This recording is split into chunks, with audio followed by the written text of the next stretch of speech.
What's good, everybody? My name is Steven Hyder. This is Gate City Sports Channel where the cerebral NFL fan comes for about 10 minutes of daily content. I got a guest with me today. Allie's going to come on and she's going to talk a little bit about football with me. She's someone who's coached herself before, someone who really understands the sport.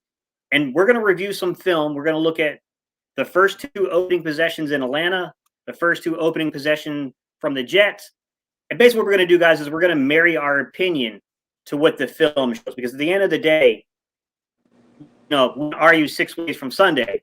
The film never lies. The film tells you the truth of what's going on.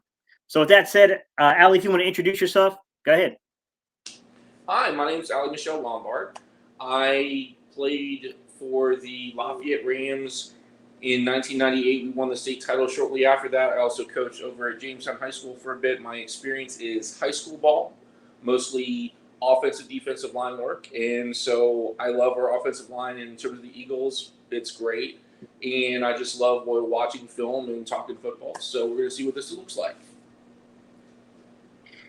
Before we started off, you and I, we were kind of talking backstage, and I just want to include everybody in what we were saying, because we have two young quarterbacks. They're literally separated by, I think, one draft class here. And they both have their own strengths. They both have their own, areas of improvement. I want to really call them weaknesses. Yes, they're weaknesses, but weaknesses can be turned into strength over time. Backstage, one of the things that we talked about is that Jalen Hurts gives you the ability to play off schedule in the offense and to do some things in the running game that challenges a defense. Sometimes playing off schedule is a horrible thing. Sometimes it's a good thing. When you need an off schedule quarterback, you're kind of glad you got one. With that said, when we were talking about Gardner Minshew, one of the things that we said was, after watching the film, the young man is very good at the pre-snap at reading what the defense is giving you and getting the ball out. But you and I both said, we question how strong the arm is and whether or not he would have a lot of success against better coverage defenses that can bring pressure. I mean, what do you think so far from just before we even show everybody what we saw in film, some opening statements about these two young quarterbacks? So, Gardner is definitely great before the snap. I'll certainly give you that. And as much as we can talk about arm strength being an issue, there are various reasons for that. His accuracy is within a window that is good. You want predictability, you want consistency, especially quote-unquote staying on schedule. And one of the guys on Jacob Media, I forget which one, called this a zero margin for offense. He was talking about the run game, but it's true in the pass game too. It's really true the entire thing. It's okay, how can we best play complementary football? How can we best protect the defense? How can we best assist with the special teams? And sometimes being on schedule is that. I will say this before we get into the film and before we go too far off. I question Hurts' ability to play off schedule. I'm being very clear what I mean when I say that. So he has great running ability. And to the degree that run options are schemed in the play, he's fantastic. He's maybe more consistently explosive than Miles is. And you got a bunch of Miles Sanders fans, I'm sure. But one of his biggest habits early in the season, this might be even on the film, is he'd drift out of the pocket. He'd float out of the pocket to the right. There'd be vision issues. There'd be arm strength accuracy issues because of his platform, because he's outside the pocket. Usually he threw those away. In the Giants game, he threw a pick right before halftime, which changed a lot. So Minshew has some great ability, pre-snap. He can work on his arm strength and his accuracy even better than it is. Right now it's acceptable, right? It's good enough against most defenses most weeks, short term. It could be better. But Hurts is a great runner, and he's made some great throws. He just needs to do it consistently. Yeah, there's a lot to break down there, right? Which is, the first play I vividly remember Hurts coming in, and I said, okay, there's something to this kid playing off schedule, was the Green Bay game where he extended a play and hit Greg Ward Jr. in the end zone. I do think that you're right. There can be some consistency issues with playing off schedule with Jalen, including times he should definitely not be off schedule, and he's been working towards that. We've seen that this season. It's probably one of the bigger takeaways is, Jalen Hurts has been trying to play a little bit more on schedule with the offense. They brought Brian Johnson down. He's been meeting with Nick Sirianni. I broke down the play that unfortunately got Goddard injured, but it was a really good way of working the pocket from Hurts. That was something we hadn't seen up to that point, which was a glide and slide technique from the pocket and hit your open receiver. Mm-hmm. Absolutely. Those things have to come into play. It's a quarterback that it's kind of shocking that he even admitted that he really wasn't taught the intricacies of playing the position until he got out to Oklahoma, which I'm not trying to take shots at Nick Saban because Nick Saban's got 3 guys on Sunday taking snaps right now. Right. But Nick Saban struggled for a long time getting quarterbacks to Alabama. That's something that Max Brown, former USC and Pitt quarterback, brought up to me, that when he was offered by Alabama, a lot of people always say, like, why wouldn't you take an Alabama offer? And he's like, man, up until that point, who would they really start it in the NFL? Who would they really put through? I mean, they weren't producing guys really. And I thought that was just an incredible statement that he made. And I was just like, oh, okay. Like, it's a pretty big coaching job. Like, it's pretty big coaching job from a guy that has the arm talent, but I won't lie. There's definitely some fundamentals that need to be improved upon in terms of the throwing mechanics. For sure. All right. What I want to do is I'm going to start off with the Atlanta game. We're going to go first drive of the Atlanta game. I'm going to pull it up for everybody to see, guys. We're going to let it play out. When it gets done, Allie and I will come back and we'll talk about what we're seeing, like what happened exactly. Sorry, guys. I got to go to the share video file and pull the video up, so it takes a second. All right, guys. First drive, Atlanta. Here we go. Hopefully.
All right, so what I want to start off with here, Ali, is the fact that there's a clear establishment of rhythm from the football game. And what I mean is the first 3 plays in particular are all about getting Jalen Hurts into a rhythm, which it came by numbers-based RPO reads. Before we start, Ali, do you want to fill everybody in on like what it means when we say numbers-based RPOs? Like, what is the quarterback reading? Sure. So I almost wanted to, if I can, distinguish that between that leverage and movement base. Is that okay? For this? Sure. Yeah, absolutely. So when I learned RPOs back in the day, it was movement based. It was really an extension of the read option game. It was almost a triple option, which we can talk about, and they talk about that on the broadcast all the time. That's what they're really talking about, where the third read is a pass play, a slant, a bubble screen, something like that to a receiver. And so that's what a movement based RPO is. So you basically, with read option, which is kind of my baby, you have the scrape exchange or the gap exchange. So the end main line of scrimmage, the edge crashes down on the running back. The quarterback has the ability to get outside, and then the stack backer on the backside fills the space. But if he fills the space, he leaves something open. So that's movement based. With leverage based, it's based on leverage of the receivers, et cetera. What we're talking about right now, what we're really seeing is numbers based. So if there are 8+ in the box, quote unquote, a heavy box, the read for the quarterback pre-snap is, okay, this is the throw. If it's less than that, if it's a light box, 6 or even 7, there are some run plays are available. Exactly. Guys, basically, when you go to a numbers-based RPO, it's just a really simple read. Like, how many guys are in the box defending the run? That's going to dictate a very predetermined play. And the first 2 plays of the game are very obvious number-based RPOs. So when we say a movement-based RPO, think of the glance route. Like that glance route that we saw really introduced into the league by New Orleans, and it was really popular down there at LSU with Brady running that for that offense. That's, when you're reading a single player, like what this guy does will determine what we do with the football. As opposed to numbers, it's just simply 7 box or fewer, we probably run at them. If they got 8 or more in the box, that's an automatic pass. So they want to establish that rhythm right from the jump with Jalen Hurts, but very easy, quick throws. And what stands out to me is that instead of trying to throw outside too far, like the furthest man on the outside trying to come back on the tunnel screen, they're targeting the slot, which I feel like they got away from that as the season progressed and really went into these harder to execute plays, especially when the defense knows it's coming. So I do think that Atlanta not knowing what we were going to throw at them, I think that plays a part, right? Like them not knowing to expect this numbers-based RPO tunnel screen action probably plays a role in how successful we were moving right down the field right from the jump. I mean, how do you read that? Like trying to establish the rhythm. Like, what do you think, Nick? Like, what do you think Nick's trying to do here in those first 3 plays or so? So people talk about establishing rhythm with quarterbacks a lot. I think they mean different things. I think it's useful for Hurts to have successful completions. I think it's more useful for the offense to stay on schedule. When I say stay on schedule, I mean stay ahead of the chains. And Sure. That's really that margin of error I was talking about earlier. So you want to stay ahead of the change. You want to be consistent on offense. You want to be consistently productive. And, those plays that you were showing, that's consistent productivity on offense. They're not hard throws. They're not hard reads. And to that extent, getting them in a rhythm is a good thing, and it makes sense. Yeah, and that's what I saw was just getting them into a rhythm. Now, the third play, which was the 3rd consecutive completion to Quez Watkins, by the way, is a play that intrigues the crap out of me because they come back with a double wingback set. So they're in a double wing. But this time they're still an 11-man. This isn't 12. This isn't 13-man. It's 11-man personnel, double wings. They have, I believe it was Goddard as one wing, and then they have Quez as the other wing. And then they basically they hit him with a little fake in there to Miles Sanders, which the defense immediately goes for. That's where they're expecting the ball. And then they hit just a little quick out kind of, into the flats to Quez Watkins. Nothing fancy, nothing special. Doesn't gain a ton of yardage. But what I think it does is it puts the defense on their heels to be reactionary. I mean, what did you think about that play? I think that was probably one of my favorite ones in the sense that that didn't read to me to be a numbers based RPO. That seemed to be a read option play, a triple option as I was talking about it. So you've got the fake to Sanders, you've got the end crashing down.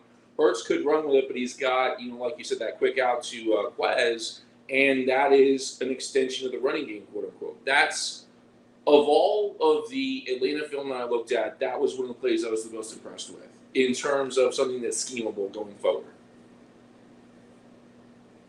Love that play. And it might be just because maybe we're from an older generation to where we remember a lot of 21 personnel and unique looks from the running game. Maybe that plays into it because we didn't grow. We were kind of coming of age as they were advancing 11-man personnel. So that might play a role in it for me personally. But I'm a fan of that. That was a really well drawn up play. And we're going to see it in the Jets game, by the way. It's just out of a different formation. It's out of a slightly different utilization in terms of the personnel they throw on the field. but still, it's the same kind of concept there. What I noticed after those first 3 plays is immediately, Allie, they go right into the running game. So the very first play is a zone read. The end crashes. Jalen takes it and takes off for an easy first down, which I thought was really smart because now you really, really got them on their heels. It's all about that triple threat.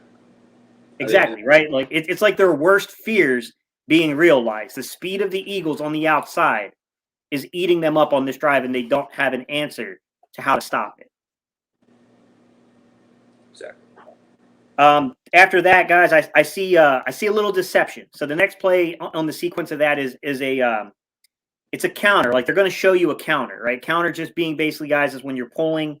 You get different ones. Like this is a guard tackle counter. You can get guard in an F counter, which is like a tight end or an F back, basically running the counter. But what they don't do is they don't follow the counter, right? So they get the defense flowing one way, but then they sneak Miles back out the other way to get the edge. Once again, getting our speed to the edges, creating a problem for the defense. Which another one, like it's like, okay, like I like this. They followed that up with that inside zone where Miles kind of got stood up. He's following Sayamalu's hip. Looks like an inside zone play to me. Nothing too special there. That was just kind of falling back a little bit, I'd say, into a base offensive package. But then they are immediately getting back up on the next play, and they're setting them up for the okie doke. This whole time we're seeing like they're hitting the acceleration in so many ways. They come out, they got you in 11-man personnel. They're throwing the ball to the edges. They're making you get up there. Then they start slicing you with the running game, and now you're like, crap, we got to start focusing on Hurts and Sanders. And then what do to you? They go empty back set, spread the formation. I'm pretty sure that was 11-man personnel. It was a 3-by-2 split. They go up to the boundary side where you got your two receivers up there. I believe that was Ertz and Devontae, and they beat you with a little rubber out to Devontae Smith. And it was a really, really well thrown ball by Jalen Hurts. To be honest, that was one of his better throws of the season. Yeah, he put it right in the bucket. And that was not only a throwing from a firm foundation and a nice platform, that was a timing-based throw. And Hurts has struggled with timing through the season, but this was a really good one. I think there's a very, very good question I want to get into, guys. Jalen, what's up, buddy? 2020. Thank you for leading us to this question because I do think this is something that needs to be addressed right now. This is a very good question. Why doesn't Sirianni call run plays with Hurts under center so they take advantage of play action like Dak? Allie, do you want to give your perspective on what happens if you go tight to formation? Okay, so I apologize. I missed part of your question. So under center. So Hurts has been under center throughout the year, more often later, and I think that's a good look for him. There are advantages and disadvantages. So play action can and be and often is more effective under center. You can hide the ball easier. Their angles are different, and when Hurts can be consistently great at taking those deep shots off that play action, that's an absolutely good move you should make. One thing that I want to throw in real quick is Shanahan's scheme and the wide zone and the PA boot off of that. That's all from under center. So, yeah, I think that Hurts should get more looks under center for sure. I even like the pistol. I don't want to go too far down a rabbit hole. But, yeah, we should definitely diversify the looks. Hurts being in shotgun all the time is hurting this game. So when he says the pistol formation, guys, I mean, we ran that a little bit with Doug last year. It's just basically when the running back is directly behind the quarterback. And basically why they do that is so that way it's not so easy to predict which side the run's going to go to, which side you're gonna send that running back to. It creates a little intrigue or mystery, if you will, with the defense, and that's one of the benefits of playing something like pistol. And Doug tapped into that last season, to be honest. So Jalen's bringing up a point here. Jalen, I think we appreciate you being in the chat, man, because I know you're a guy to play defensive line and offensive line, so you got pretty unique perspectives on things. And he says, to counter the misdirection in college, they are teaching linebackers not to read the triangle by itself, but tighten alignment in motion. Exactly, right? Yeah, I get what you're saying. It's kind of like when you're teaching a cornerback, how to play the ball, right? It's not getting full by the upper half of the body. Play the hips. What I'll say is as we go into the Jets game, there's going to be a lot of similarities, but there's going to be some very clear differences, guys. I mean, there will be some very obvious things that you guys will see that we'll tackle there's some clear differences, and it's going to start with the utilization of personnel is going to be different. But without further ado, guys, I'm going to go ahead and try to pull that up. It might take a second for it to share, just because the connection speed's a little slower than I would like it to be right now, guys. But I'm going to pull it up. We're going to go first drive of the Jets game. Give it 1 second to pull up, guys.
So what I noticed here is as we get into the rhythm, like what were they trying to do to establish rhythm here? Number one, they were trying to run the ball.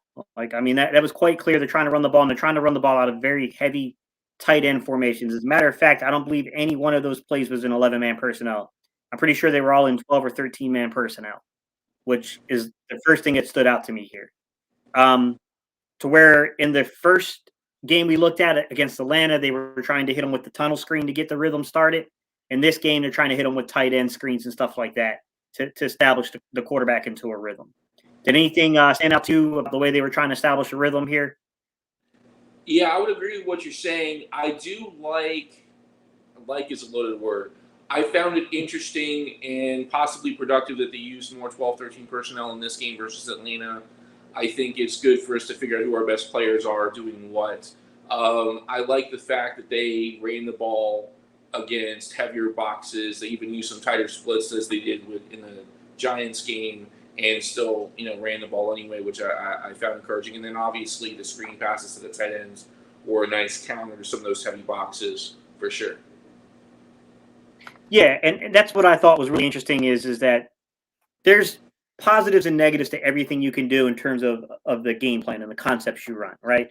If you go tighter to formation, there's no reason why you're seeing more people in the box. Like, so you either have to be very deceptive with your runs, like when they do cross zone and stuff like that, or you need to be very deceptive with what you do in the passing game underneath those tight formations, because you're going to invite more people in if you do that. That's factually true, no doubt about it. I do think that Stoutland and Sirianni and Steichen and Brian Johnson and Patullo, I think those guys are really good at designing it, though. I really do think that they've done a really good job with tight formations this season. I don't know how successful you'll be into the future as more and more game film gets out there on you and what you're doing, because they'll start learning how to read cues on you, just like any team will. They'll pick up cues to let them know when you're running and when you're throwing out of that. But right now, I don't think teams have the answer for it, and I think we saw a very effective running there. There was a couple things I noticed, right? You do see them; they'll still go to a 3-by-1 set. The third play of the game is a 3-by-1 set, to which then they hit you with an outside zone run. So they're spreading you out a little bit, get you out of the box, and they're gonna run at you. The fourth play was a double wing, so they're in that double wing formation again, guys, just like we saw in Atlanta. This time, though, they're using 2 tight ends. They give you a cross zone look, so they make you think they're going to run that cross zone run, but they don't. So they're giving you that look with, I believe that was Stahl and with Sanders, and then they just basically hit Goddard on the tight end screen out there off of it, which is really smart, really deceptive from the coaching staff, right? But let's just say it, Allie. The truth of the matter is this. These plays are not hard to execute, to be quite honest, right? Like, if the defense is giving you the exact look you want them in, this is an easy game plan to execute no matter who's behind, who's the signal caller. Now, I will give him his due here, because the touchdown pass, that's a big-time throw. Big-time throw from Minshew on that touchdown pass. I know a lot of people were like, yo, Gate, he underthrew that. He did. But look at the reason why he underthrew that one, right? That one's not as egregious to me as the second possession touchdown pass, where he clearly underthrew from what I think is a fairly clean pocket. But this one, like, he's got a defensive tackle right up in his grill. So he couldn't really get his base behind him to throw the football the way he wanted to. But he read that pre-snap. I think that's the most impressive thing about it, Allie, is that he saw the linebacker on Goddard pre-snap and said, oh, that's where I'm going with the football. Right. And I mean, certainly the pre-snap motion helped with that. I mean, that's why you have pre-snap motion. I know the coaching staff takes a lot of crap for not being very inventive pre-snap with motion, stuff like that. There was a lot of that in the game. They do it, and when they do it, it's effective. They just need to optimize those opportunities. Yeah, exactly. Like, I do think that there was more pre-snap motion in the Jets game than what I saw in the Atlanta game. But to be fair, they didn't need a ton of pre-snap motion in the Atlanta game. I think it's about feeling out the ebb and flow of games for a young coaching staff and to know when you need to start, going pre-snap motion. And there's something you said before we get further into the film that I want to bring everybody in on the discussion about, that we've talked about off camera. Why are we running so many rub routes? Are you asking me that right now? Yes, sir. Because the receivers get off the line of scrimmage. Rager in particular, no. Well, I mean, there are a variety of reasons to be truthful, but one of them. Mm-hmm. Okay, I mean, so rub routes help you get off the line of scrimmage. The touchdown to Devontae Smith, the first one in the Atlanta game, his first TD ever in the NFL, was off of a rub route. We do a lot of rub routes. We do it. I think we get a lot of man coverage, and that's helpful with that. What are your thoughts on that, so I can more meaningfully contribute? Truthfully, our guys stink at beating man press. Okay. We said the same thing different ways. Yeah. Our receivers are small and can't get on the line of scrimmage, get off physical. You said they can't be man press. Yeah, for sure.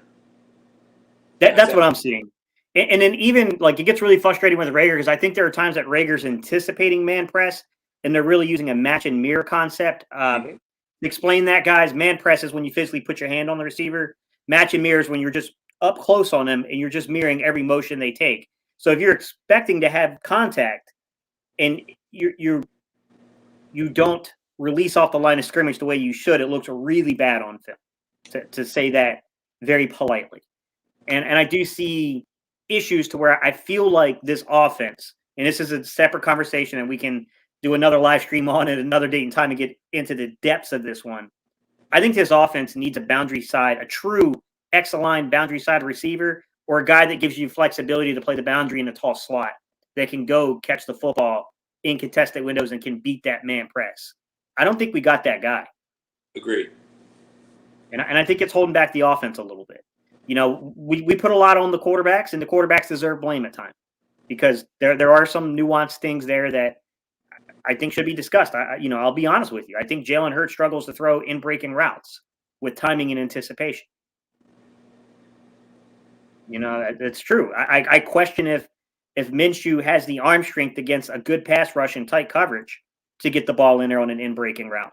You know, I'm not sure on that one. Like, he'd have to demonstrate that to me. So, I mean, I'm not saying it's always the wide receivers, but they got a role to play in this. You know what I mean? For sure. We don't have that eraser out there, the guy that can erase mistakes. And I think we're paying a little bit for that. You know what I mean? Like, just that guy's just not there. Yeah. So like I said earlier, is that zero margin for error offense. It's not just the run game and winning games 10-7 or whatever it is. Although we did have some blowouts in the midseason, which were nice that I miss. It's that everything needs to be perfect because we don't have the type of players, role-wise, measurable-wise, upside-wise, on offense, at receiver, and other places to create that margin for error. We just don't. We have to be basically perfect. Absolutely. And I think you're right. There's just, like you said, you know, you have to operate this offense with such small margin of error that even the small little things look really bad on film. It really stands out. So we're going to go ahead at this time, guys. We're going to switch over to the second possession of Atlanta. It does, I believe, ends with a 4-and-out at one point when we had a lot of momentum in that one. So, you know, spoiler alert, you're probably not going to be happy with the end result, guys, but we'll break it down and we'll try to do our best to explain what kind of happened in the flow of that one. So let me go ahead and go to share screen. Sorry, guys. It's always a few seconds behind. It's just the connection to the internet right now is a little slower than I'd like it to be. But hopefully it'll start here in a second.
So that one's kind of it's a disappointing way to end that series because there was momentum. The Eagles did have some progression in that one, but I think we saw where a young quarterback was in terms of executing certain plays, and some of it's not him, right? I mean, Devontae Smith, the ball placement's off. He should have made that catch.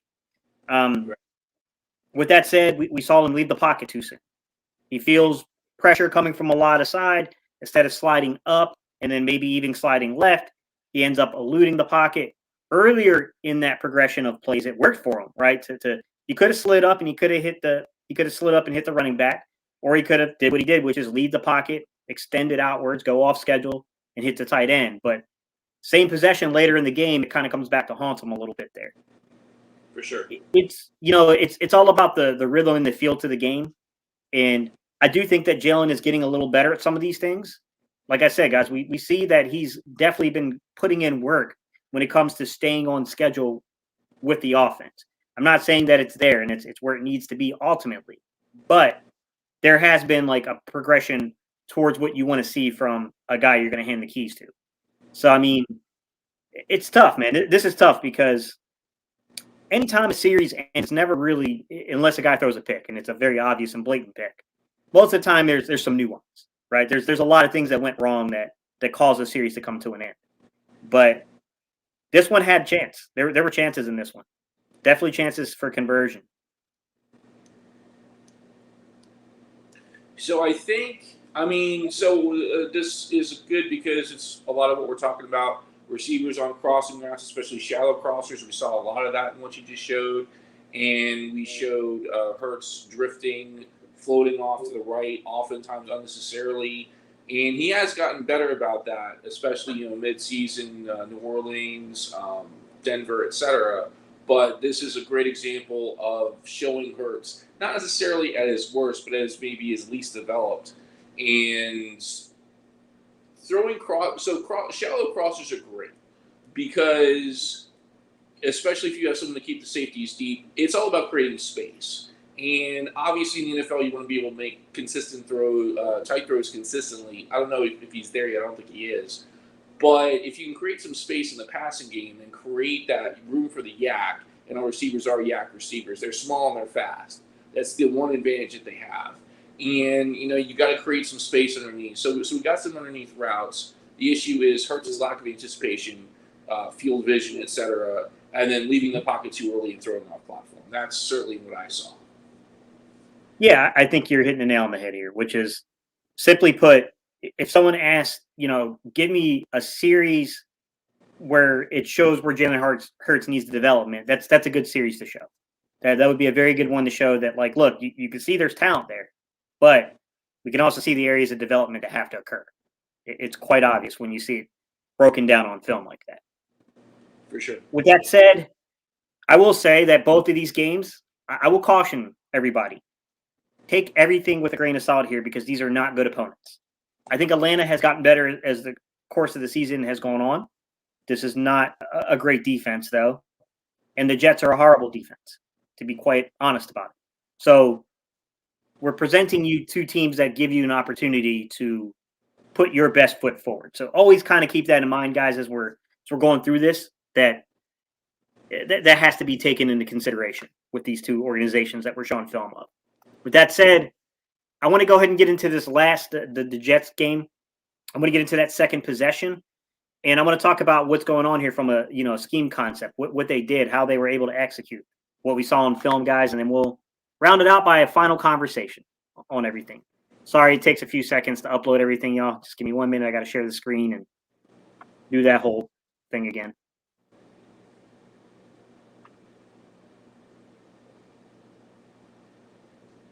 It's always funny. I always wait till I hear the noise.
All right. So really well executed, series there from the Eagles on that play calling. I really like what I saw from the little subtle things, right? So first possession of the game, they're in like 12 and 13 man exclusively. Then they come out and they punch in the mouth with 11 man personnel. And they get you thinking like, okay, they're going to try to spread this and they're going to well, no, they're going right back to that tight end screen, right? They're keeping this quarterback in a rhythm. So that way, when he has the opportunity to take those deeper shots, it's there. And that's something I'm a big proponent of from quarterbacks is establish the rhythm, use your running game to help you establish that rhythm to an extent. And then when the opportunities are there, take your splash play. And I think that they did really well in the Jets game early on of doing that. Those first two possessions, that's very much what was happening.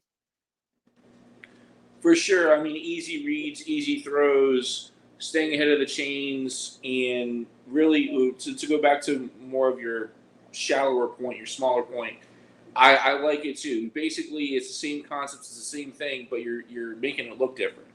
So you're creating conflict in the defense, and it's good stuff. Yeah, I mean, you're just fooling the eyes of the defense. It's messing with the eyes of the defense. Now, mind you, this is not a good defense, guys. We're adding that disclaimer. We understand that. With that said, you have to evaluate the tape that's in front of you, and I'm evaluating two similar opponents. I think defensively, I think it's fair to put these two up against each other. I mean, I don't think either team is world beaters defensively, and I wanted to see the play calling. Like, how did Nick try to attack these guys? Right? I mean, on one hand, Atlanta had no idea what to expect from Nick's offense and Jalen Hurts. On the other hand, the Jets had no idea clearly what to expect from Nick Sirianni and Gardner Minshew. So I think it's a pretty good. It's not apples to apples, but it's as close as we're going to be able to get it, given the nature of this season, I think. And I will say the thing that people will probably point out, and I want to get your take on it, Allie. People are probably going to point out the fact that we did kind of tail away from the run game on the second possession of the Atlanta game. What is your thoughts of when you start seeing coaches tail away from the run game? So it sort of depends, and I like how you kind of couch that. So to give credit to the coaches, they didn't know who they had. They took joint practices more seriously than they took preseason games, and it's like, okay, a lot of new guys on offense. We're all new. No one knows really what they're doing. To be fair, I'm joking a little bit, right? I don't like running. I don't like going away from the run game in general, especially once the identity has been established with New Orleans, with the Broncos, even with the Chargers a little bit. Like, that move is the move that I'm more worried about, kind of big picture, long term. I actually like Miles Sanders. Let me say something about Miles Sanders real quick, because that's kind of on your point. He's got a reputation and a record, and his reputation is way worse than his record. He absolutely stunk last year, but then so did everybody else, right? He couldn't catch the ball. Miles Sanders is a good overall running back. He's not great situationally. He's not great backed up or in the red zone. He's not great. I'm trying to think of what his other issues are. He's not great in high-risk situations. Bro, he needs a lot of work. Yeah, he does. But when the world is not ready to come to an end, he has great potential and great upside. He's fast. He's explosive. He's athletic. He can catch the ball. You saw that in the Atlanta game, going back to that. Historically, this season, he's actually been a very good receiver. He's batting 2 minutes. Refuses to stay in bounds. Other than that, he's got some skill. He's got some talent. He's got some other running backs. I'm a huge Howard fan. I like Scott as well. Gainwell has actually been good, with some versatility there too. So the run game is good. We should definitely make it an intentional part of the offense. As far as the Atlanta game goes, I don't know that they knew what we had. And I don't think it's fair to expect that they did. And there was a difference. I want to get to Jalen. Jalen asked a really good question, and I think it ties really well into what you're saying. I want to get your thoughts on it. Which, mind you guys, please understand, Allie and I have no control over what this front office does. We can only give our perspective as guys who, we've coached. Both of us have coached. Both of us have played. We can only give our perspective from that standpoint. Miles Sanders. We both agree, Allie, that he's really good. This is a really good football player, but there are limitations, such as you probably have to have a 2-minute back with him. He's probably not the most stable guy in pass pro on third downs. I think he's better running between the tackles than he's given credit for, but he's not Jordan Howard. He's not a contact balance back. but he's more of a north and south runner than people think. Agree. He's more of a one cut, I guess we should say. With that said, how do you analyze this in terms of his contract? Is this a young man, in your opinion, Ali, you would extend a contract to because you still think he's that vital to the Philadelphia Eagles offense? I wouldn't say he's vital. I would say he's a luxury. And I'm on YouTube a lot, and I read comments. Love your poll, by the way. I'm going to get to that in a minute. You're a very good poll. Thank you. If he's willing to take top 18 money or something team-friendly. So basically, okay, he is a Ferrari, a Lamborghini, a Bugatti. The question is, what kind of offense are you? You're going to be off-roading? Maybe not your guy for that. But if you're talking about Grand Prix or something like that, and you can keep the offense containable, predictable, whatever, control the madness and the mess around him, he can be a great asset to your team. I wouldn't say that he's necessary. I would say that he's a really nice luxury to have. He's still on the rookie deal for what, 1 or 2 more seasons?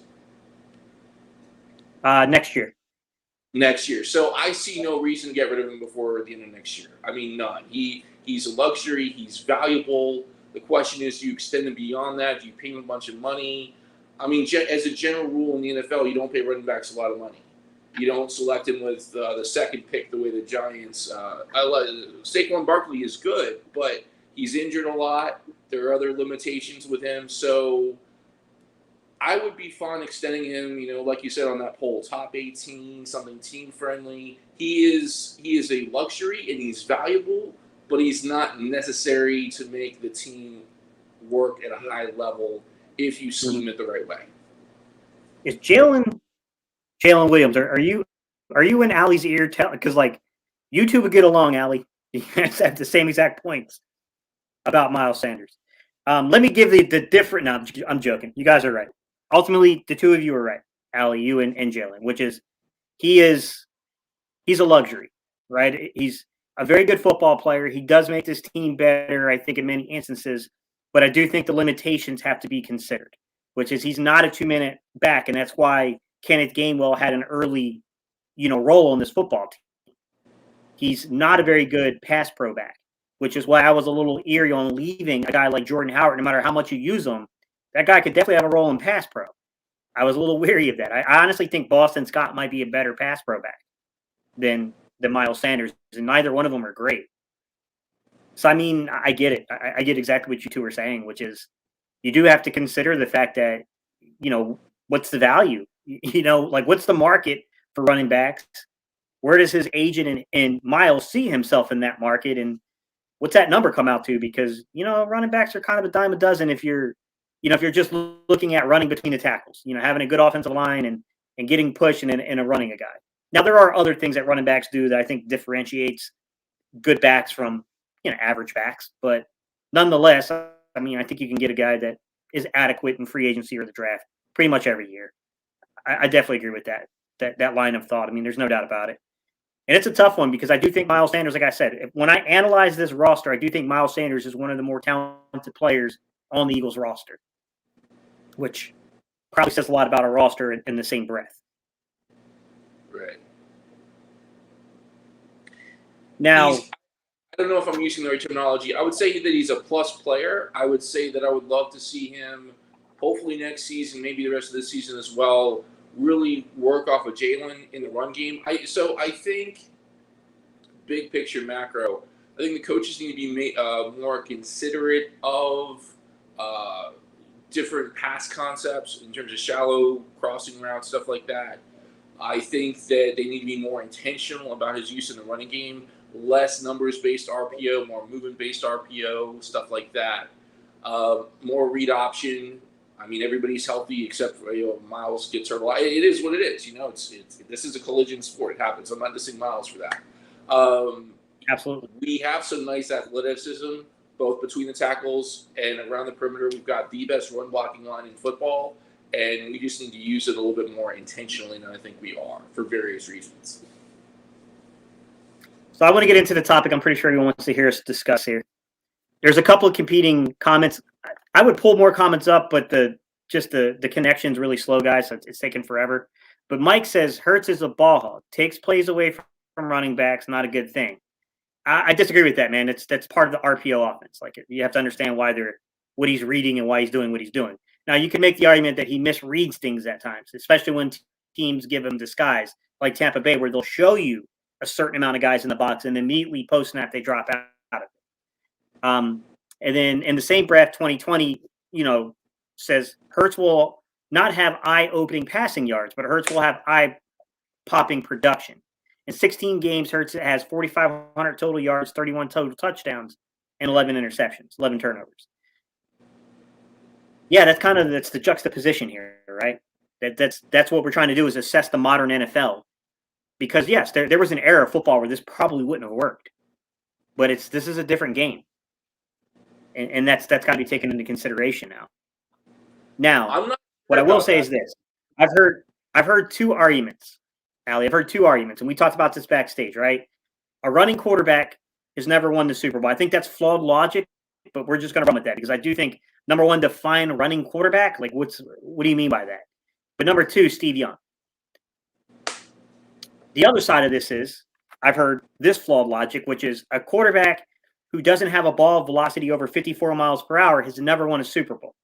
That's flawed to me because, simply put, guys can improve ball velocity. You can make subtle improvements there. It happens. Tom Brady did it. A lot of guys have. Drew Brees improved his ball velocity. Those guys were not 54-mile-per-hour throwers coming out of college. They had to work their way up to that. Peyton Manning improved his.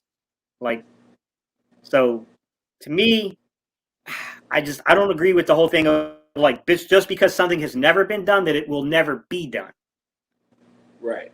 I mean, Bill Belichick threw the ball 3 times. Now, obviously, the conditions were a concern, right?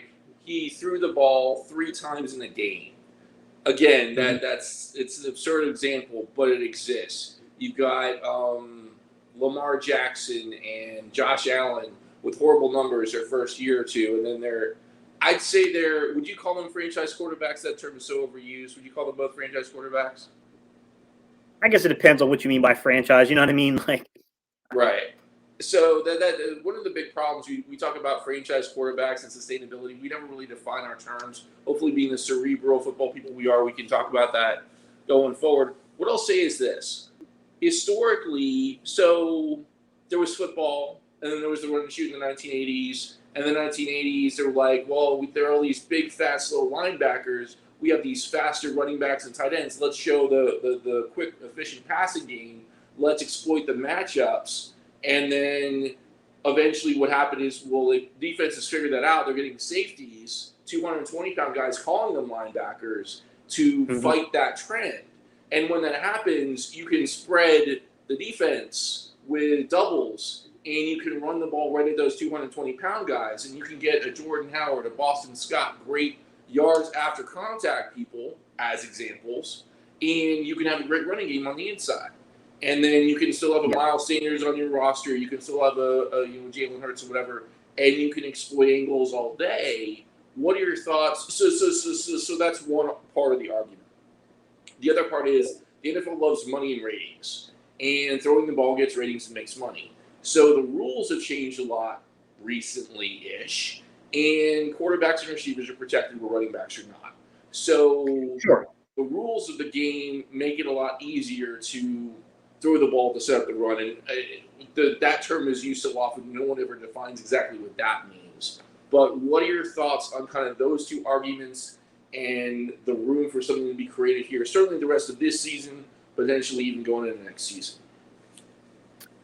Yeah, it's tough, man, because here's the thing I'll say about a stationary athlete, right? So we're talking about a static athlete versus a dynamic athlete. If you're a static athlete and you're just a stationary guy, you don't have the ability to make subtle adjustments and movements from the pocket. That's going to be a bit of an issue if you can't read coverage, if you're just not nuanced, right? You're probably going to be out of the league pretty quickly. Sure. But the more dynamic you are as an athlete, the more time you can buy yourself. And these things they're on a sliding scale, guys. So it's not like there's this hard line. You know what I mean? Like, guys are on a scale of this stuff. So I would argue that Donovan McNabb probably doesn't become the guy he became if it wasn't for his ability to make plays outside of the pocket as he learned and progressed through time to read NFL coverages and things. I do think that's true of Steve Young. He wasn't that great in Tampa Bay. As a matter of fact, they let him go. Took him some time behind the bench in San Francisco to be able to marry his athletic abilities with his knowledge over the game and coverage. I also want to make one distinction here, because I think this gets carried away sometimes with people. Please understand, when we talk about the intelligence of seeing the field, we are not talking about a man's overall intelligence. The guy could be writing, he could be the next Shakespeare for all I know. I don't know. That's not what I'm talking about. I'm talking about their ability to diagnose what's happened defensively. Those are completely different things, in my opinion. What I will say is that Carson Wentz, he seemed to regress. And that's something I hadn't saw from a quarterback before, where a guy looked like he was really getting it from 2016 to 2017, was really reading the field well. Then he has this crazy stretch in 2019, and the guy I saw in 2020 looked like a guy that couldn't read an NFL defense to save his life. There's a lot of weird things going on with the game right now, and I don't know, ultimately, I don't know if Jalen Hurts is the guy. I'm not trying to sell that to anybody. But I don't know that the excuses I'm hearing given by people mean he's not the guy either. Because the simple fact is that you do have to look at the complete package. And yes, I agree, guys. He struggles to read defenses. He is very, very mechanically flawed as a passer. He has an elongated delivery that gets him in trouble with the football. When he gets pressed or pushed to do something, I think he can be turnover. He can be a guy that can commit a lot of turnovers if he starts really feeling the pressure and starts pushing it instead of just playing true to what he is.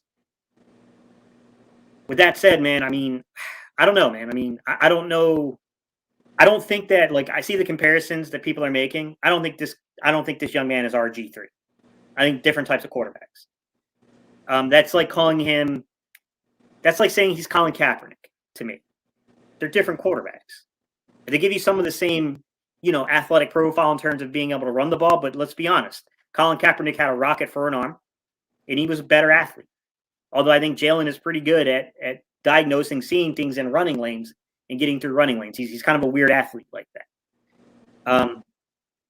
I just think people leave out the scale, Ali. I think they leave out the fact that these guys are on a sliding scale. For sure, I'd agree with that. And, Twitter certainly doesn't help. I'm not complaining about Twitter. Twitter is great. But, yeah, the age of the internet and everyone having an opinion, that certainly contributes to that for sure. The lack of nuance. Yeah, and I agree that Jalen Hurts is a really weird guy to qualify, because I think there are differences between, I think there's a tier of guys like RG3 and Lamar Jackson and Colin Kaepernick who are in one class of quarterbacks. Then there's these weird in-between guys that I think is like Steve McNair and Donovan McNabb and Steve Young and those type of guys. And I think Jalen Hurts is like this weird island in between those two. I don't know if that makes sense, Ali, what I'm trying to say, but he's in a weird place between those two categories of quarterbacks. Sure. Well, so for example, where would you compare him to, say, Mike Vick? Mike Vick it's an interesting comparison, right? Because Mike Vick definitely used his athletic profile to get him through. Wasn't even trying to learn how to read defenses or to do any of that until he really got to Philadelphia. Yeah, I think he's a less athletic version of it. I think he's definitely Michael Vick makes sense because he has a lot of arm talent. Mike Vick probably has better arm talent than Hurts, to be honest. Sure. From what I've seen from his NFL career, he was not very good at reading defenses, and he got away with just being the best athlete on the field for a very long time. But he never really got to the big game. He was kind of knocked out. Yeah. I could see that. I would probably say Michael Vick is still probably, no, I get your point. I don't think that Michael Vick is an RG3 or Lamar Jackson. I do think he's kind of on that island. I can see where you're going with that. So where, yes, he used his running ability, but it wasn't like what they're doing with Lamar Jackson. Right. Vick, it was when the pocket completely broke down, he took off. I think maybe the Eagles, at least over the next 4 games, just to see what's there, should try more of a Lamar Jackson type thing, just to be intentional about his role in the running game, not as an out of schedule, second read type of thing. Okay, if this is there, you throw it. If this is there, you hand it off. If none of these things are there, you stay on schedule, quote unquote, as part of the game plan, but you run the ball. He did that a ton against the Giants with a lot of success. And so he has that capability. He's done that really all season. I would say compared to Vick, yeah, he's got less of a strong arm. I would say he's less fast, but he's got great change of gear ability, both side to side and slowing up. And I think he's going to be a lot more durable, at least running the football. I think Mike Vick getting beaten up the way that he did, a lot of that was just taking hits in the pocket, to be honest, based on what I saw.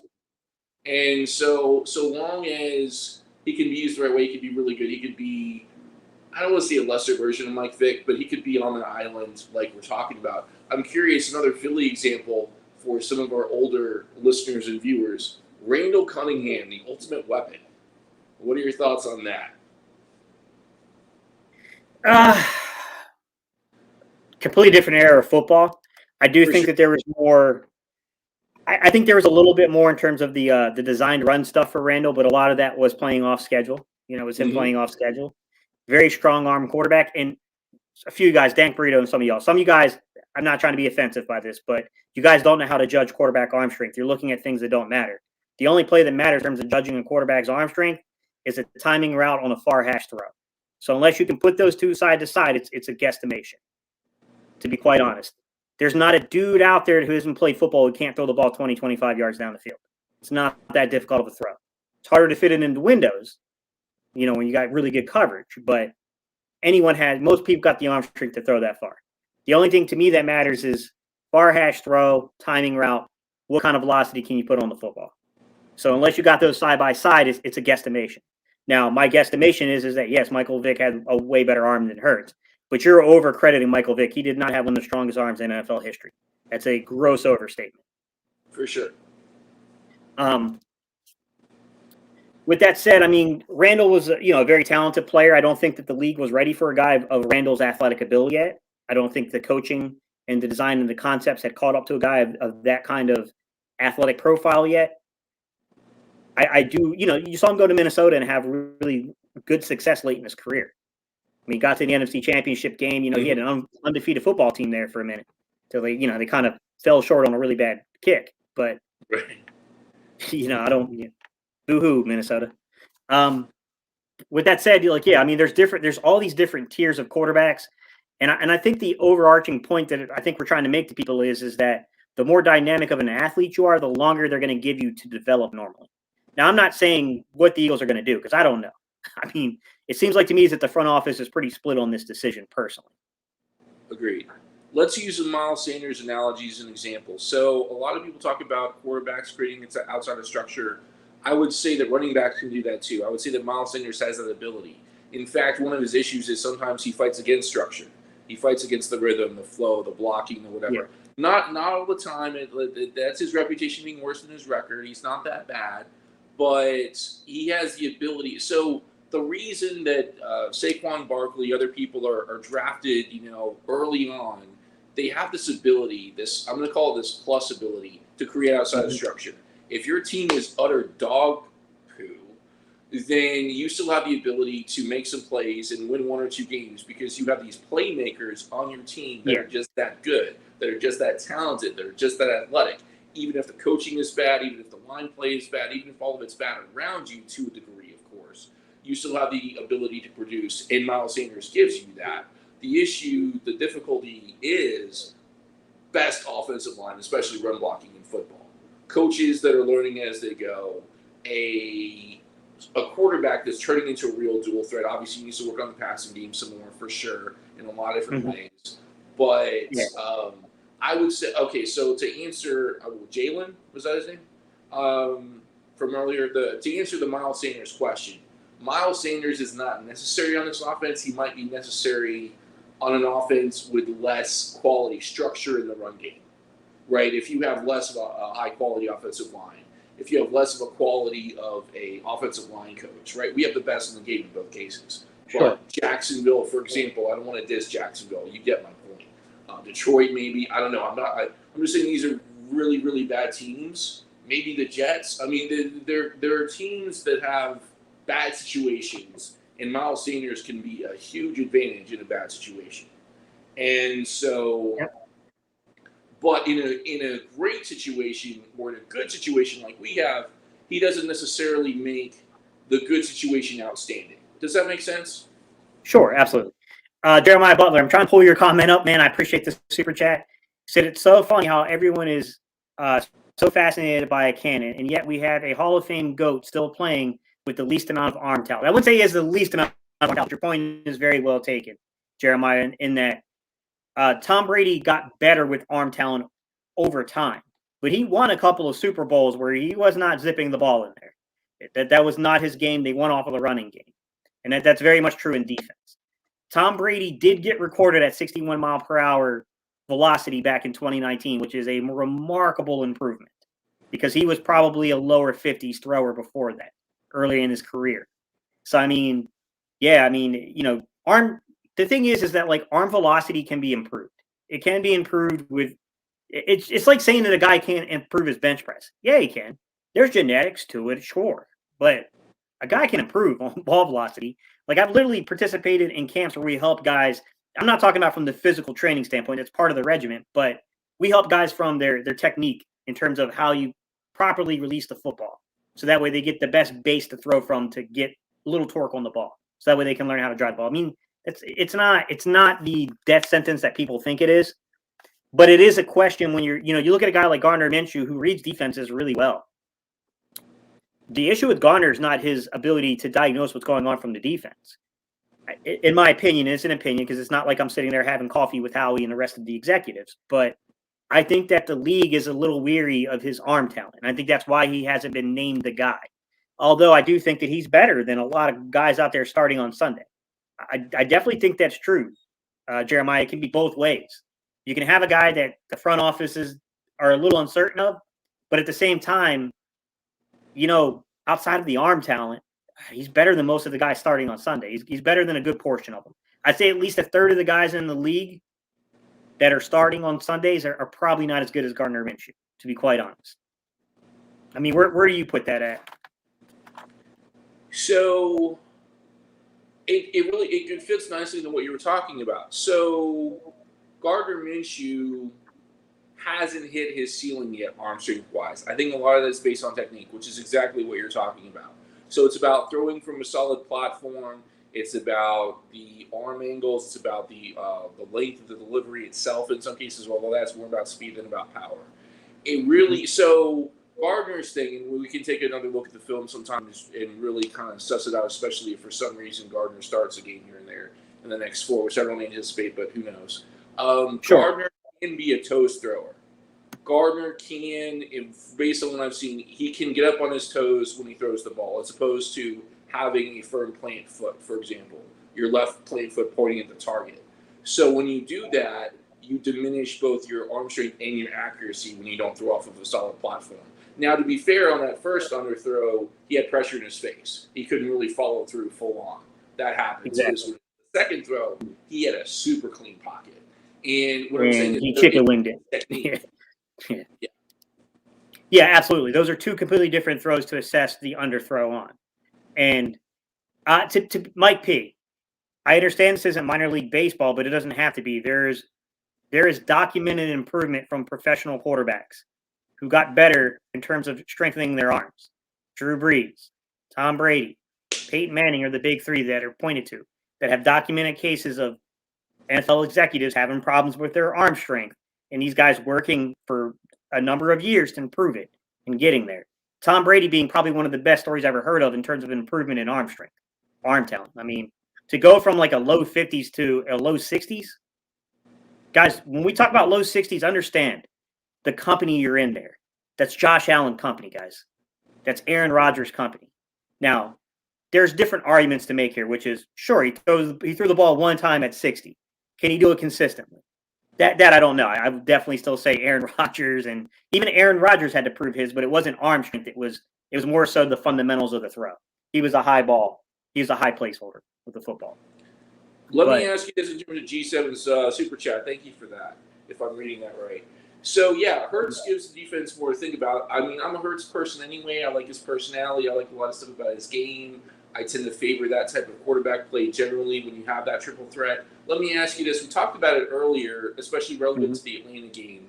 I'm not a huge fan of numbers-based RPOs where it's like you got 8 in the box, you throw it. The Giants, let me give the Giants credit. They gamed us, right? They watched the film. They saw 8 weeks of tape, whatever it was, and they're like, okay, this is what they do. And they have some wrinkles and whatever, but this is their game plan. This is what they do. This is what they like to do. So let's use their rules against them and force them to throw when half the time on 1st and 10 and basically on every single 2nd and long, they could have or perhaps should have run the ball, in my opinion, based on what I saw. And so you want to have that triple threat, like basketball, do you drive, do you shoot, do you pass, keep defenses off balance, create conflict. In terms of the Atlanta game in particular and other stuff that you've seen, moving to more of a read option-based offense or an RPO that's movement-based as opposed to numbers-based or leverage-based, do you see a future, at least for 4 games? Do you think that's a valid, quote-unquote, sustainable strategy for the rest of the season to make that a huge part of the game plan? Tough question. I mean, you can. Absolutely. I mean, you can, and it can be effective, but a lot of it has to do with your opponent. It has to do with the execution of the players around you. Like, it's not a one-player game, unfortunately, and some of those things are hard to predict. And to be honest, zone reading for long durations of time worries me. You're exposing a guy to unnecessary hits. That kind of thing worries me. I don't think that Gardner Minshew is a stationary quarterback. That's not what I'm claiming, guys. I think Gardner Minshew is a functional athlete. He's good enough to burn you if you're not paying attention with his legs, but he's not. You're not running zone read with Gardner Minshew. To me, here's the real thing. You have to look at what's invested in each player. And I know some people are like, look, Gabe, I just want to win games now. And if I think this guy allows us to win games now, that's how I want to start. And that's your opinion. You're allowed to have it. And I'm not coming at you for having that opinion. I think it's a perfectly valid opinion. But you also have to understand that other people have different opinions too, which is I don't have to play Gardner Minshew to give him an opportunity next year. I got a guy I invested a 2nd-round pick in. I got a guy that very much has question marks. No doubt about it. He's got to prove some things. He may not prove them. I think that's a valid argument. He's not going to prove it. Okay, maybe he doesn't. But I got more invested in this guy. I'd rather give this guy the last 4 games personally. And then I explore the quarterback market if I'm just like, yo, this guy doesn't have it. We gave him the last 4 games. We tried to give him that chance to be, the Carson Wentz down the stretch in the division and win those division games, and he didn't do it. It's both perspectives I can see, man. Like I completely understand both perspectives here.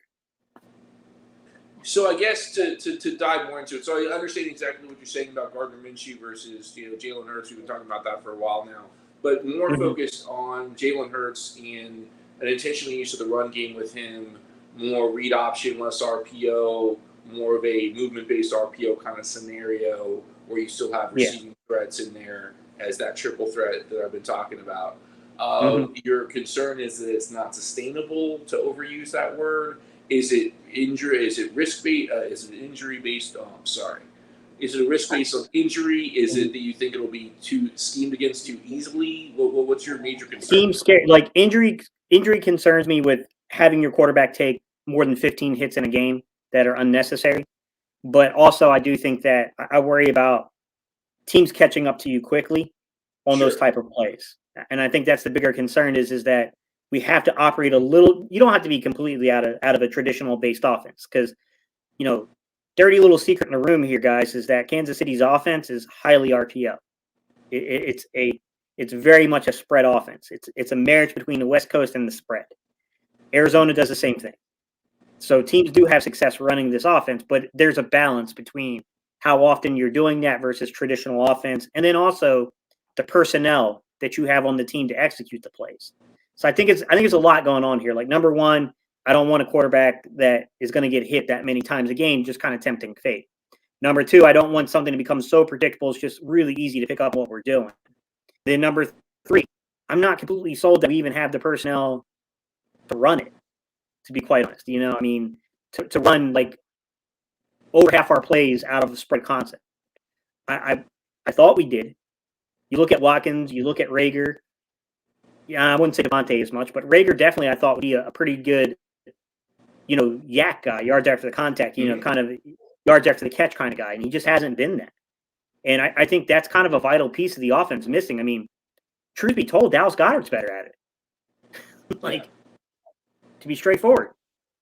No, sure. You can maybe use your running backs. You could maybe use running backs like Kenneth Gainwell. Maybe you could try to throw from a personnel standpoint, you could probably throw a wrench in there with the Kenneth Gainwell and see what he can do.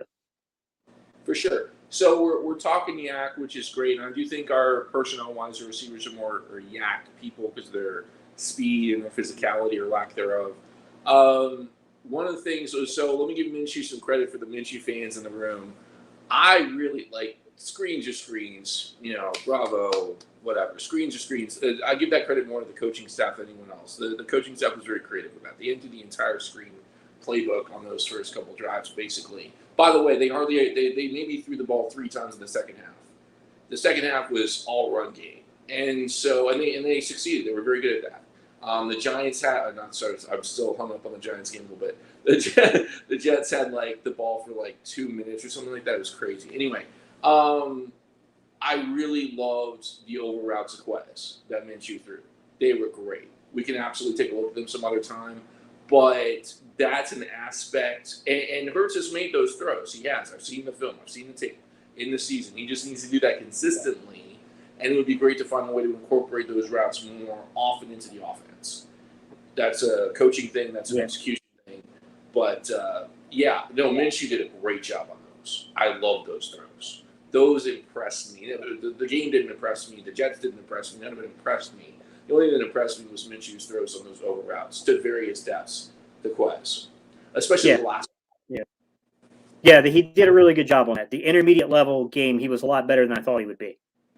And Dank Burrito, I think you're leading us into a really good way of ending this live stream today, which is Hurts can get better, but will he? You're banking on he will, but if he isn't, what is it?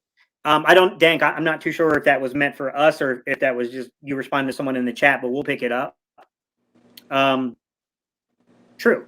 We don't know. It's prognosticating. We're trying to predict the future. No doubt about it. I don't deny that. You never know if any guy's going to work out. But what I will say is to answer this, is I will say that you can look towards it like this. If you don't think you can get a Russell Wilson because he doesn't want to come here, if you can't get a Deshaun Watson because of the complexity of the legal situation, Aaron Rodgers has no interest in you. You don't like your positioning in the draft and you don't like the names in the 2022 draft. I know I got 2 guys I can make compete and can at least operate a respectable football team. So if I can trade some assets, if it's possible, you need 2 to tango. If I can trade assets to get 2023 and I feel like there's a better crop of guys, I think that's your answer. I would agree with that. I think the question is, what's the window? Are we talking about 4 games or are we talking about 4 seasons? Are we talking about winning now or building a foundation for the future? So I think we talked about this earlier. Minshew has a higher floor but a lower ceiling. Now, obviously, that ceiling can be expanded a little bit with better technique, with better familiarity with personnel, all that stuff, but it's still a pretty low ceiling. And so, we might be able to squeeze in the playoffs, get embarrassed in Green Bay, whatever it is. That's entirely possible. Hurts has a higher ceiling, and he probably won't get there, but possibly is better than not possibly for me. So certainly for 4 games, okay, this is your baby. Let's figure some stuff out. Let's see what's doable for the future. The next 4 games, maybe next season. And it's like you said, it's basically an issue. I'm gonna get to Dank's follow up in a minute. It's a good follow up. And I almost want to get into it right now. So really, people like Pickett and Coral and all that stuff, and it's like, okay, what are you getting? And let me know when we need to go because I don't want to go too long. I don't want to take up too much of your time. But no, you're good. I'm gonna run for 1 second. Keep on your point though, okay? Sure. So there are various things you look for in a quarterback: leadership, athleticism, arm, arm talent, accuracy, athleticism, etc. The ability to read the field, throw receivers open. There's probably one other one that I'm forgetting. And Hurts is a great leader. In terms of leadership in the traditional sense, he's a pretty great athlete, and he's gotten better at throwing the ball. Obviously, he needs to do that more. But then you've got a formula that works running the football too. So it's like, okay, do we want to win now with more of a run-centric game? Do we want to, see what the deal is for next season? And so to get to Dane's question before Gate gets back on and we finish this up, it really depends on what your expectations are and what your hopes and your dreams are and what's more important to you. Do I think that Jalen Hurts will ever be an elite arm talent quarterback? No, probably not. Does he need to be to win games? No, probably not. Does he need to be, to do this or do that? It's certainly for the next 4 games and probably for the next next season at least. See what's there. Yes, you want to win games. Here's the thing, and I think this is where people are getting confused and emotional or whatever. We are not a playoff quality team. We should not be in the playoff conversation right now based on our personnel and whatever. This was supposed to be an evaluate Jalen year. But because things got weird, and it's a weird season, and we finally figured out we have a great offensive line coach, great running game, all that stuff mid-season, it's like, oh, wow, we can actually win games. We can beat these teams. And so it's like, okay, do we expect to be a Super Bowl team this year, next year? Or are we still in the rebuilding process? So, Dave, great question and follow-up. I think it's really about what your window is, what your goal is, what your purpose is when you're evaluating Hurts. Yeah, I think there's 2 different things because you have the fans and then you have what the front offices do. So, I mean, I can't, Dank, I can't predict what fans are going to do. I mean, there's still people that hang on to the Carson Wentz thing. I mean, I thought Carson Wentz was a way more talented quarterback than he showed last year, but, the guy ain't here no more. Like, I'm an Eagles fan. I'm not a Carson Wentz fan. So, I mean. Yeah, I'm not going to talk about Carson either. We could. I don't really want to. Let me just say this briefly. He was a good quarterback that played very well around the best league, around the best roster in the league.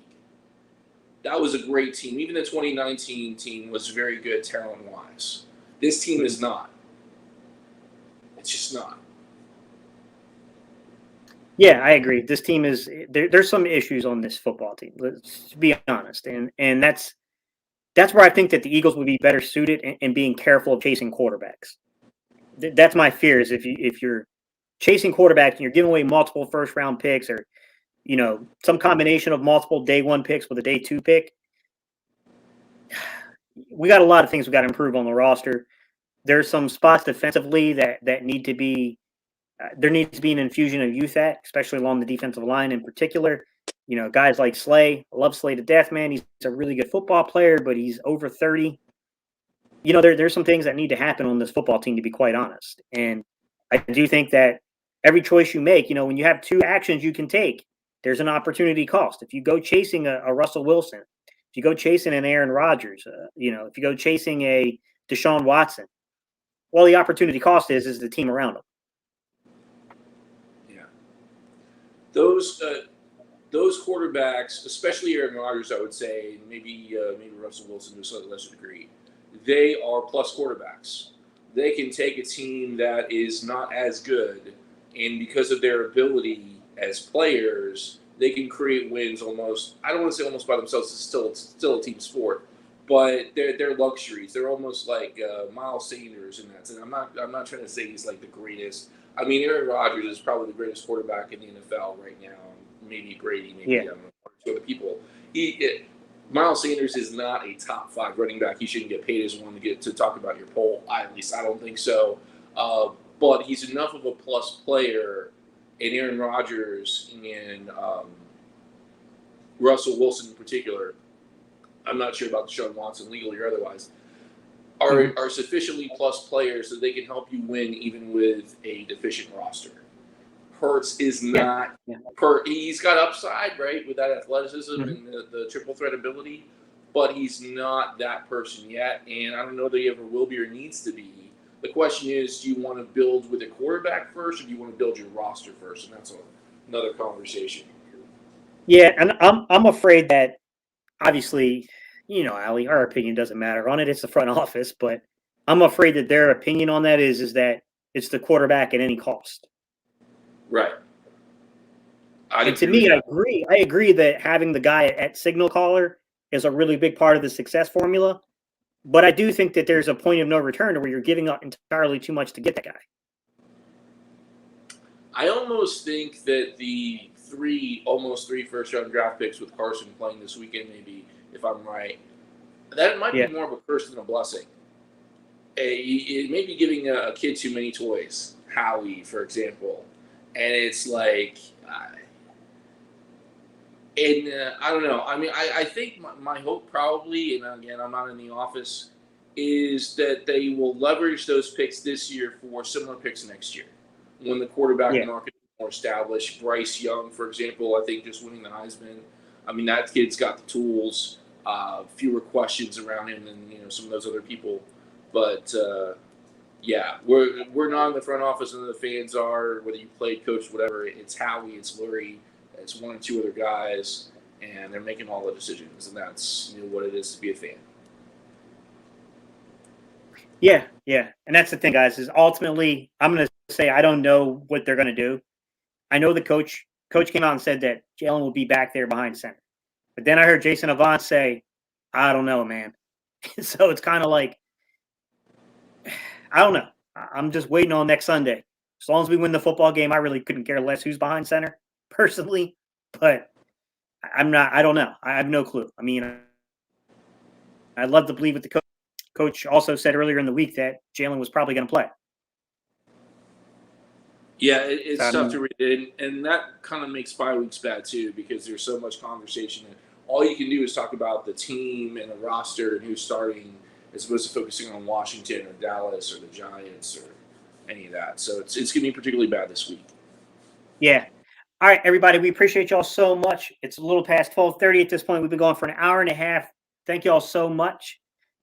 Listen, Allie has graciously agreed to come back next weekend and do another show. We're going to shoot for Saturday, and we're going to break down the defense. The way we just broke down this quarterback position, we're going to break down the defense. We're going to give our perspective on what's going on. We haven't defined it yet, so we don't know exactly what games or what scenarios. We might not go games in this one. We might go more by scenario and hone in on a scenario and see how the defense has been playing more so than actual game. But nonetheless, she's agreed to come back and do this once again, talk about what she's seeing from the film, and we're going to have an open discussion, and we hope you guys join us again. Thank you, Ali. I appreciate you. Thanks. All right, guys. We'll see y'all later. Hey, enjoy your football Sunday. Real quick before we jump off of here, who you guys voting for? Who y'all want today, Washington or Dallas? I can't get my heart into rooting for either team, guys. I just can't.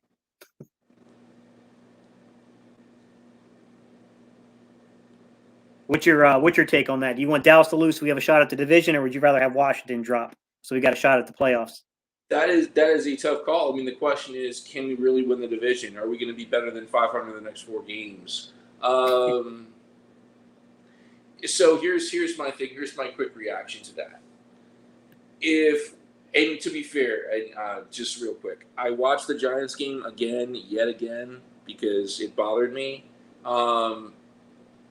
The play calling was pretty good. The execution was pretty good. Jalen made some bad throws. He made some bad decisions. He's got some bad tendencies that lead to bad throws. That's been the case the whole damn season, though. I mean, he's made 2 to 3 bad throws every single game. Sometimes in a double coverage, sometimes 2RX that it really isn't an X, and he stares him down. So the safety. By the way, McKinney is an absolute stud for the Giants. They played a lot of too high, especially towards the end of the game. But even playing single high, that guy is freaking Derwin James-esque. He's got that kind of sideline to sideline ability, and especially when Hurts stares people down and puts a lot of air underneath the ball, which he did on that pick in like the third quarter. I mean, he's just throwing those up. I mean, that was a bad throw. And receivers. Yes, it was 1st and 18. He had receivers open underneath. He needs to get more consistent and more confident in those underneath routes. The running game was pretty good. Obviously, Howard wasn't there. It wasn't as inventive or tricky or whatever. I want to see more of that from the coaches. So basically, if Jalen gets better about his decision-making, which is fixable quickly, relatively speaking, and with Jordan Howard back, we can be more intentional about the running game, and get Hurts more, quick crossing routes, more timing rhythm throws that should be relatively easy to read with the coverage. I'm gonna believe we're probably gonna go 500, but I'm gonna believe that we have a shot at the title. So I guess I am rooting for Washington today. Yeah. Mike and Jeremiah, that was funny. They said tie. That'd be cool. We got a half a game on both. Yeah. You know what? That's not bad. I think that works, actually. All right, guys, we appreciate y'all so much. We'll see y'all next weekend, breaking down the defense. If you guys are tuning in late, you want to leave comments, leave them in the comments section. I'll try to answer as many as I can, but, I appreciate all the comments, guys. Sometimes it's tough to keep up with y'all because y'all be leaving some comments, and I really do appreciate it. All right, y'all. Peace. I'm out of here.